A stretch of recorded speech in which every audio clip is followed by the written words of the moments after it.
Hola, espero que estén todos bien.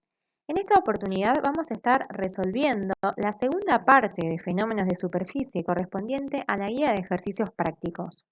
El tema que nos convoca entonces es adsorción.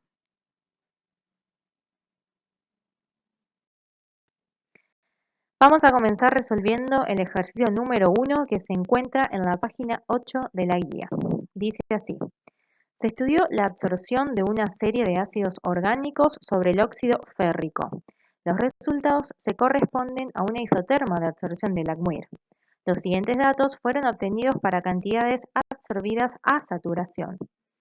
El ejercicio nos brinda una tabla que tiene hacia la izquierda los ácidos grasos y hacia la derecha el N sobre W en condiciones de saturación con su unidad moles sobre gramos.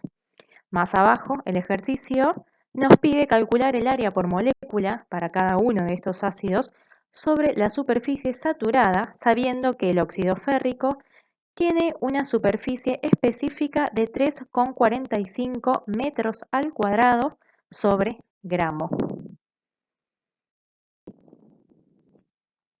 Bien, ¿qué estamos estudiando en este ejercicio? Estamos estudiando la absorción de una serie de ácidos orgánicos sobre el óxido férrico. Entonces, dos conceptos muy importantes que tenemos que tener en claro antes de comenzar la resolución es preguntarse cuál es el adsorbato. El adsorbato o los adsorbatos son los diferentes tipos de ácidos orgánicos que estaban en la tabla. El absorbente, que va a ser esa superficie específica sobre la cual se van a absorber los diferentes ácidos orgánicos, es el óxido férrico. ¿Qué datos nos brinda este problema? Bueno, al comienzo nos dicen que los resultados experimentales ajustan a la isoterma de absorción de Langmuir. Por otro lado, nos dicen que los datos se obtuvieron a cantidades absorbidas a saturación del adsorbato, que son los ácidos orgánicos. Eso significa que habrá formación de monocapa y que la superficie de adsorbente estará saturada. ¿Sí? Existirá saturación. Otro parámetro muy importante a tener en cuenta es el N sobre W en condiciones de saturación. El 2, que figura en la tabla, hace referencia al soluto, que en este caso son los diferentes ácidos orgánicos. No nos olvidemos que ya vimos en Físico-Química 1 que siempre se utiliza el sufijo 1 para el solvente y el 2 para el soluto. Entonces, ese N sobre W en condiciones de saturación estarían representando los moles de adsorbato absorbidos por gramo de compuesto absorbente, obviamente en condiciones saturantes. A este parámetro también se lo suele conocer o se lo denomina como el parámetro A. Ese parámetro A es el valor máximo o el valor que adopta N sobre W en condiciones de saturación, es decir, cuando todos los sitios específicos del absorbente están ocupados. Entonces, ahí yo coloqué una igualdad. N sobre W en condiciones saturantes es igual a N sobre W máximo y es igual al parámetro A que acabamos de describir.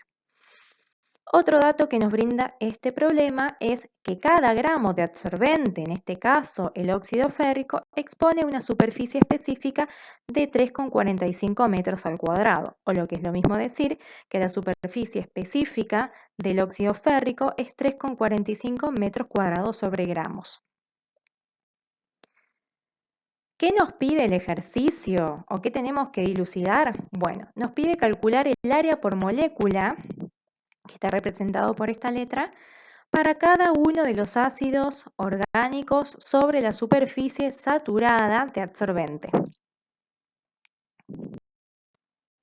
Antes de comenzar a resolver este ejercicio, tenemos que tener en cuenta una consideración fundamental y es aprender a leer la tabla.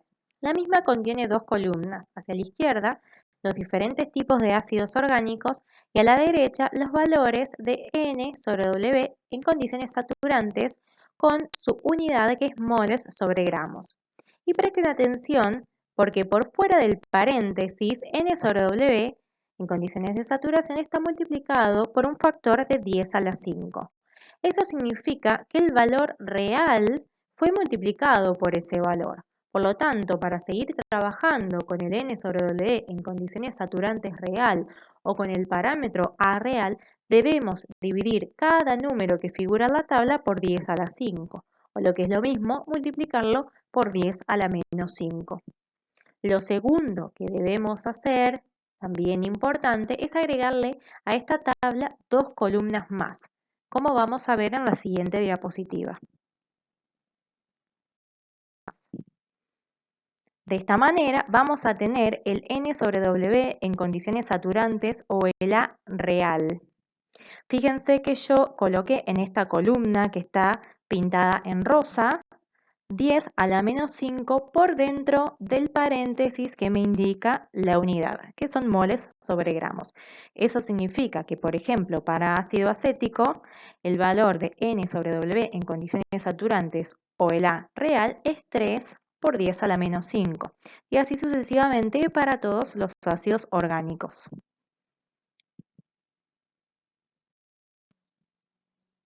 A modo de ejemplo, vamos a realizar los cálculos para los dos primeros casos. Tomamos el A, que es el ácido acético.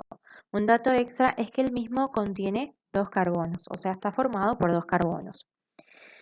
Tomamos el valor de n sobre W en condiciones saturantes, proveniente de la tabla para el ácido acético, y el mismo era 3 por 10 a la menos 5 moles sobre gramo de absorbente. Por otro lado, teníamos el dato que cada gramo de óxido férrico, que es nuestro absorbente, expone una superficie específica de 3,45 metros al cuadrado. Entonces sabemos que cada gramo de absorbente expone esa superficie específica y también esa superficie específica estaría ocupado por esos moles de ácido acético. Lo que tenemos que preguntarnos ahora es qué superficie ocupará un mol de ácido acético, y es por eso que hacemos esta regla de 3. Entonces, un mol de ácido acético va a ocupar una superficie específica de 1,15 por 10 a la 5 metros cuadrados. Por otro lado, sabemos ya desde química general e inorgánica que un mol de ácido acético va a estar compuesto por 6,023 por 10 a la 23 moléculas del mismo, ¿sí? Este es el número de Avogadro. Entonces, esa cantidad de moléculas que corresponde a un mol, 6,023 por 10 a la 23 moléculas de ácido acético, van a ocupar esa superficie específica que calculamos anteriormente, 1,15 por 10 a la 5 metros cuadrados. Lo que nos tenemos que preguntar ahora y lo que necesitamos saber es qué superficie específica va a ocupar una molécula de ácido acético. Entonces, una molécula de ácido acético va a ocupar una superficie específica de 1,91 por 10 a la menos 19 metros al cuadrado. Fíjense que fácilmente, con dos reglas de 3, pudimos resolver la primera parte de este ejercicio. Expresar el área por molécula por 10 a la menos 19 metros al cuadrado es algo engorroso. Por lo tanto, vamos a emplear el método del factor 1 para convertir esta unidad en otra que sea más factible. De ahí recordamos que un metro es lo mismo que 10 a la menos 10 angstroms. Elevamos al cuadrado ambos términos porque estamos con unidades de área o de superficie, y por lo tanto un metro al cuadrado va a ser igual a 10 a la menos 20 angstroms al cuadrado. Con este dato que ahora sabemos, podemos convertir el número que habíamos obtenido de superficie y lo pasamos de metro cuadrado a angstrom. Entonces, como resultado final, para el ácido acético, tenemos que una molécula va a ocupar una área o tendrá una área de 19,1 angstroms al cuadrado. Vamos a hacer lo mismo para el caso B, que es el ácido propiónico. El dato extra es que contiene 3 carbonos, o sea, está formado por 3 carbonos en su molécula. Y bueno, el ácido propiónico tiene un n sobre W en condiciones saturantes de 2,36 por 10 a la menos 5 moles sobre gramo de absorbente. Y por otro lado, ya sabemos que cada gramo de óxido férrico expone una superficie específica de 3,45 metros al cuadrado. Vamos a proceder de la misma manera que hicimos con el caso A. Entonces nos preguntamos, un mol de ácido propiónico, ¿qué superficie específica ocupará del absorbente? Y la respuesta es 1,46 por 10 a la 5 metros al cuadrado. Sabemos que un mol de ácido propiónico está compuesto por 6,023 por 10 a la 23 moléculas. Y de esta manera lo que nos interesa y lo que necesitamos saber es el área superficial que ocupa en el absorbente una molécula de ácido propiónico. El resultado fue de 2,42 por 10 a la menos 19 metros al cuadrado. Como hicimos también anteriormente, multiplicamos este valor obtenido por 10 a la 20 y vamos a obtener el área que tiene una molécula de ácido propiónico. El resultado es de 24,2 Armstrong al cuadrado. Tenemos que hacer lo mismo para todos los ácidos orgánicos que tenemos en la tabla. Tenemos el ácido N-butírico que está compuesto por 4 carbonos, el ácido N-hexanoico que está compuesto por 6 carbonos, el ácido N-heptanoico que está compuesto por 7 carbonos, el ácido N-octanoico que está compuesto por 8 carbonos, el ácido láurico compuesto por 12 carbonos, el ácido mirístico compuesto por 14 carbonos y el ácido esteárico compuesto por 18 carbonos. ¿Qué quiero hacer ver con esto? Fíjense que a medida que voy nombrando los ácidos orgánicos, voy teniendo más carbonos y esto tiene que ver con la longitud de la molécula y si tiene que ver con la longitud, también va a tener una repercusión en el área o en la superficie que va a ocupar o que va a tener una molécula de ácido orgánico. Una vez que calculamos las áreas para cada ácido orgánico, completamos la tabla. Ustedes tienen en la guía de ejercicio los resultados para cada ácido orgánico. ¿Y qué podemos ver o qué podíamos ver en realidad al inicio? Fíjense que a medida que el área por molécula aumenta, y eso lo vimos recién con la cantidad de carbonos que tenían cada uno, el N sobre W en condiciones saturantes o el parámetro A disminuye. ¿Qué quiere decir eso? Que va a haber menos moléculas ocupando esos sitios específicos del absorbente mientras más grandes sean esas moléculas, ¿sí? Esto es algo que podíamos observar ya desde el inicio y también podíamos con este dato predecir cómo iban a ser las áreas por moléculas. Vamos a seguir ahora con el ejercicio número 2, que también se encuentra en la página 8 de la guía, y dice así. Cada gramo de carbón activado expone una superficie de 1000 metros al cuadrado. Asumiendo una cobertura completa de la superficie, ¿qué volumen de amoníaco a 25 grados centígrados y a una presión de 10 a la 5 pascales podrá absorber 45 gramos de carbón activado? Otro dato que nos da el ejercicio es que el diámetro de la molécula de amoníaco es de 3 por 10 a la menos 10 metros.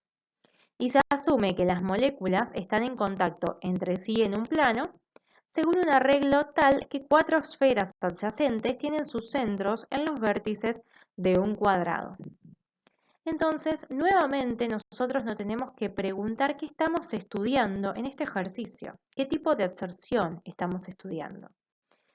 Bueno, estamos estudiando la absorción del amoníaco sobre el carbón activado. Entonces, inmediatamente identificamos al adsorbato como el amoníaco y al absorbente como el carbón activado.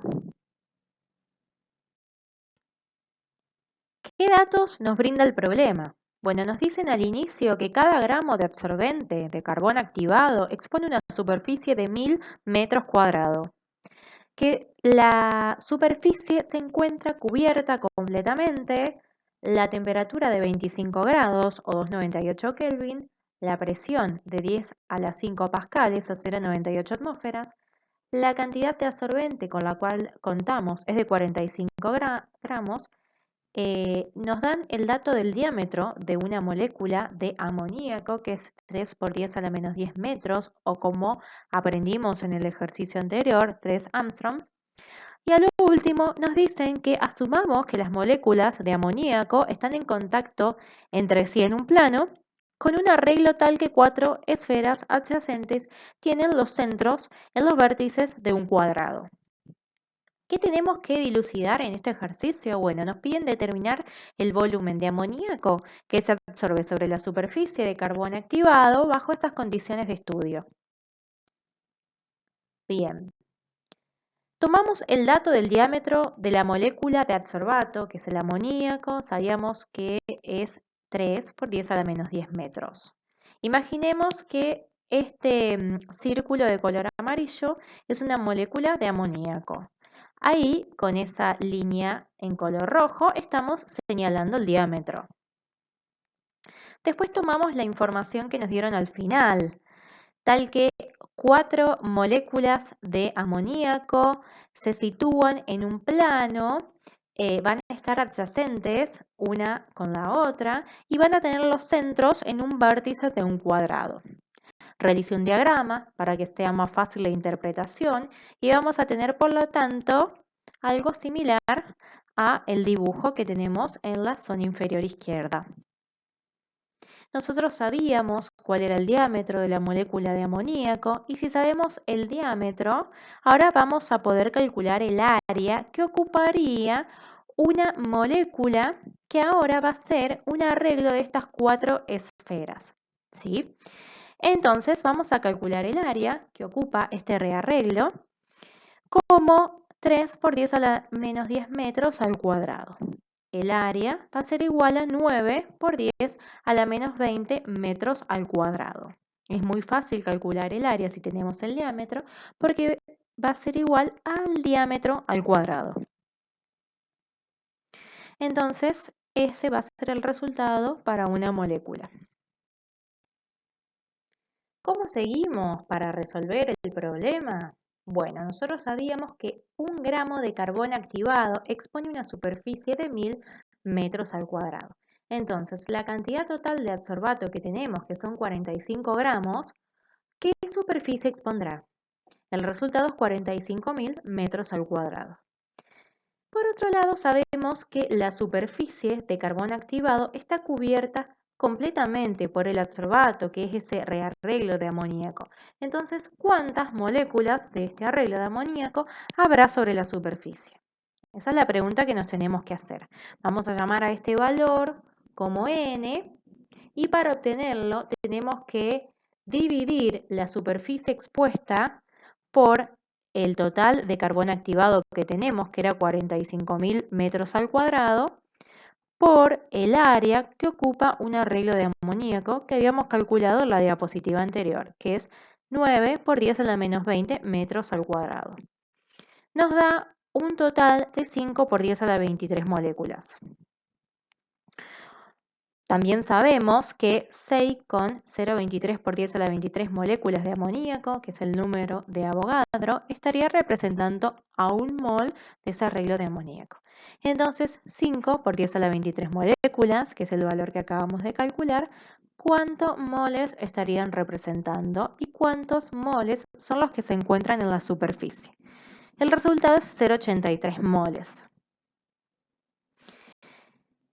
Para finalizar este cálculo debemos considerar al amoníaco como un gas ideal y así emplear la ecuación de los gases ideales para determinar el volumen que ocupa esta cantidad de moles.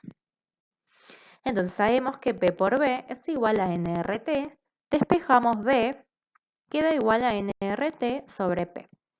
Reemplazamos en esta ecuación por 0,83 moles, tenemos el R que es 0,082 litros por atmósfera sobre mol Kelvin, lo multiplicamos por la temperatura que es 298 Kelvin y lo dividimos por la presión que teníamos en pascales y que debemos pasar a atmósferas.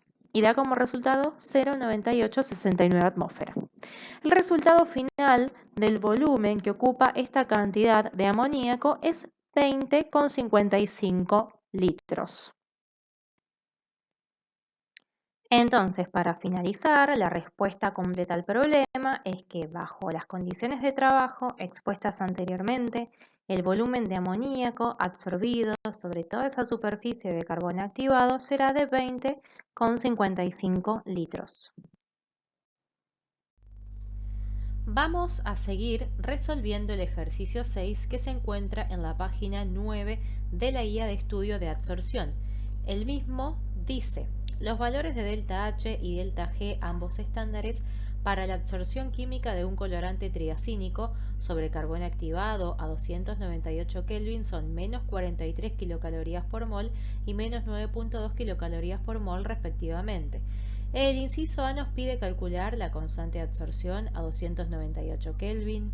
El inciso B nos pide calcular los parámetros termodinámicos a una temperatura superior de 310 Kelvin. Y el inciso C nos pide graficar N sobre W versus concentración para ambas temperaturas de trabajo. Lo primero que tenemos que plantearnos es qué se está estudiando.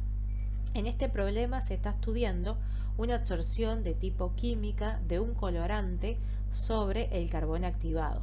Entonces podemos deducir rápidamente que el adsorbato es el colorante triacínico y el adsorbente el carbón activado. De los datos que nos brinda el problema podemos ver, como dijimos recién, que la absorción es de tipo química. Si recordamos los parámetros que caracterizan a las reacciones de tipo química, podemos hacer énfasis en el valor del delta H estándar. Los mismos son negativos y suelen ser bastante grandes y suelen estar en un rango que va desde menos 20 a menos 100 kilocalorías por mol. O sea que es esperable que el valor de delta H estándar que nos brindan en este problema caiga dentro de ese rango que acabo de nombrar. Por otro lado, también nos dan el valor de delta G estándar a 298 Kelvin y es de menos 9,2 kilocalorías por mol. Los delta G estándares son negativos porque se trata de procesos espontáneos. Lo que nos pide el inciso A entonces es calcular la constante de absorción a 298 Kelvin. Este dato lo vamos a obtener fácilmente de la ecuación que describe a delta G estándar como menos RT por logaritmo natural de la constante de equilibrio, obviamente a la temperatura de trabajo. De esta ecuación podemos despejar la constante de equilibrio y la misma va a quedar igual a E elevado a la menos delta G estándar sobre RT. Si reemplazamos por todos los datos, nos va a quedar de esta manera. Presten atención que el valor de delta G estándar se convirtió desde kilocalorías a calorías y para eso se tuvo que multiplicar el valor que nos dan de dato por 1000.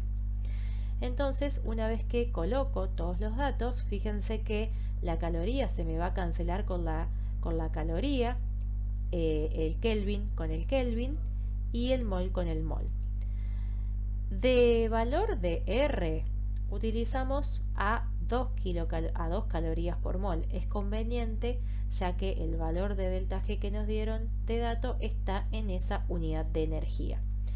Luego que ingresamos todos estos datos en la calculadora, vamos a obtener que el valor de la constante de equilibrio a 298 Kelvin es de 5,05 por 10 a la 6. En el inciso B nos piden calcular los valores de los parámetros termodinámicos delta G, delta H y delta S estándares para una temperatura de 310 Kelvin. Lo primero que tenemos que asumir para poder resolver este problema es suponer que el delta H estándar no varía con la temperatura de trabajo. Por lo tanto, el valor a 310 Kelvin va a ser el mismo que nos brindaron para la absorción a 298 Kelvin, o sea, va a ser igual a menos 43 kilocalorías por mol. Como tenemos este dato, ¿no es cierto?, el del delta H estándar, podemos emplear la ecuación de Van Hoff y de esa manera despejar la constante de equilibrio a la temperatura de 310 Kelvin. Recordando cómo era la ecuación de Van Hoff, aquí la podemos ver. La ecuación de Van Hoff es igual al logaritmo de la constante de equilibrio a 298 Kelvin, que sería la temperatura de trabajo número 1, dividido la constante de equilibrio a 310 Kelvin, que sería la temperatura de trabajo número 2. Esto es igual al delta H estándar sobre R, que es la constante de los gases, por 1 sobre la temperatura 2, que es la de 310 Kelvin, menos 1 sobre la temperatura 1, que es la de 298 Kelvin. De esta ecuación podemos calcular la constante de equilibrio a 310 Kelvin. Fíjense que aquí vamos a reemplazar por todos los datos que tenemos y despejamos la constante de equilibrio a 310 Kelvin. De nuevo, fíjense cómo se cancelan las unidades. Los Kelvin se van con los Kelvin, las calorías con las calorías y los mol con los mol. De esta manera, cuando coloco todos estos datos en la calculadora, me queda que la constante de equilibrio a 310 Kelvin es igual a 3.096 por 10 a la 5. En este ejercicio nos piden calcular los parámetros termodinámicos. Ya contamos con el valor de delta H estándar, seguimos con el cálculo del delta G estándar. El mismo se puede calcular fácilmente una vez que calculamos la constante de equilibrio a la temperatura de trabajo aplicando la ecuación que están viendo y que dice que delta G estándar es igual a menos RT por logaritmo natural de la K de equilibrio a la temperatura específica de trabajo.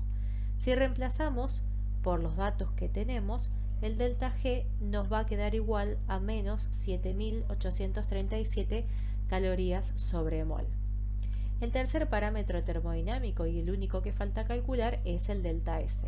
El mismo se puede calcular de esta ecuación que ya bien conocida es. La misma dice que delta G estándar es igual a delta H estándar menos T por delta S estándar. De aquí podemos despejar el delta S estándar, el cual va a quedar como delta H estándar menos delta G estándar dividido la temperatura. Si colocamos todos los datos que tenemos, fíjense que el delta S estándar ya directamente me va a quedar con la unidad correcta, que es la unidad de entropía, y el valor es igual a menos 113,42 calorías sobre Kelvin mol. De esa manera calculamos los tres parámetros termodinámicos que nos estaban pidiendo en el inciso B. En el último ítem nos piden que grafiquemos N sobre W versus concentración para cada temperatura. En este trabajo se está estudiando la absorción de tipo química de un colorante sobre un absorbente que es el carbón activado. Entonces tenemos que saber que los datos experimentales para cada temperatura de trabajo ajusta perfectamente a una isoterma de Langmuir. Si recordamos lo que decía esta isoterma, vamos a ver que la fórmula de la misma era N sobre W igual al parámetro A por Kc dividido Kc más 1, en donde A, el parámetro A, representa a N sobre W en condiciones de saturación, o sea, cuando todos los sitios están ocupados, y Kc es la constante de equilibrio que rige esta absorción. Si representamos los datos para cada temperatura, vamos a obtener este diagrama que estamos viendo, en donde la curva continua representa la temperatura inicial de 298 Kelvin y la curva que va por debajo entrecortada representa la temperatura de 310 Kelvin. Evidentemente hay diferencias a las dos temperaturas de trabajo, y esto tiene que ver con lo que habíamos visto en Físico-Química 1 en equilibrio. En esta absorción química, el valor del delta H estándar es negativo. Entonces, si el delta H que rige esta reacción química es negativo, significa que a medida que se incrementa la temperatura, la constante de equilibrio químico va a disminuir. Y es lo que está pasando en este problema. Fíjense que en este problema estamos pasando de 298 a 310 Kelvin. Esta sería la temperatura de trabajo. y también vimos el efecto de la temperatura sobre las constantes de equilibrio químico que calculamos en los incisos A y en los incisos B. Podemos observar que a 310 Kelvin se obtuvo una constante de equilibrio que es más chica. Se pasó de un orden de 10 a la 6 a un orden de 10 a la 5. Eso podemos observar por un lado. Por otro lado, también tenemos que mirar este diagrama y cuando nosotros nos vamos hacia concentraciones más chicas, es decir, cuando la concentración tiende a 0, N sobre W adopta un valor que es prácticamente igual al parámetro A multiplicado por la constante de equilibrio químico. Y si vemos esta sección a bajas concentraciones, podemos ver que los datos experimentales ajustan a una recta lineal con pendiente positiva. Y es por eso que hay diferencias, sobre todo en esta zona a bajas concentraciones. Fíjense que la curva que va por encima, que es la de 298 Kelvin, la cual tiene una constante de equilibrio mayor, va a presentar una pendiente mayor. Y por otro lado, la curva que va por debajo entrecortada, que corresponde a 310 Kelvin, como tiene una constante de equilibrio más chiquitita, va a tener una pendiente más chiquitita, entonces va a ir por debajo. Por otro lado, tenemos que observar también este diagrama a concentraciones crecientes. Cuando nos alejamos del eje de coordenadas y la concentración tiende a infinito, vamos a llegar a un mismo valor. Este valor máximo que se alcanza de N sobre W es el N sobre W máximo o en condiciones de saturación, también conocido como A. Entonces, se puede apreciar de este diagrama que frente a las dos temperaturas de trabajo, este parámetro A no cambia, ya que los sitios específicos de unión no van a cambiar si se cambia la temperatura. Otra cosa que podemos hacer en este ítem, pero que no lo pedía el problema, es graficar la doble recíproca, o sea, pasar de la isoterma tradicional de Langmuir a la doble recíproca y por lo tanto hacer un diagrama de W sobre N versus 1 sobre C. La doble recíproca dice que W sobre N es igual a 1 sobre el parámetro A más 1 sobre A por K, en este sentido sería la KC, por 1 dividido C. Entonces, si hacemos este diagrama, fíjense que la ordenada al origen queda igual a 1 sobre A. Y como el parámetro A no cambia, la ordenada al origen va a ser igual para ambas temperaturas de trabajo. Lo que sí va a cambiar es la pendiente, porque la pendiente es 1 sobre A por K. Y fíjense que ahora el orden se invierte, porque K está dividiendo. Entonces, la recta que tiene mayor pendiente es la que representa la temperatura de 310 Kelvin, porque la misma tiene una constante de equilibrio más pequeña. Entonces, como está dividiendo, va a dar un valor más alto. Y por otro lado, la temperatura que tiene una pendiente más chiquita es la de 298 Kelvin por tener una constante de equilibrio más grande.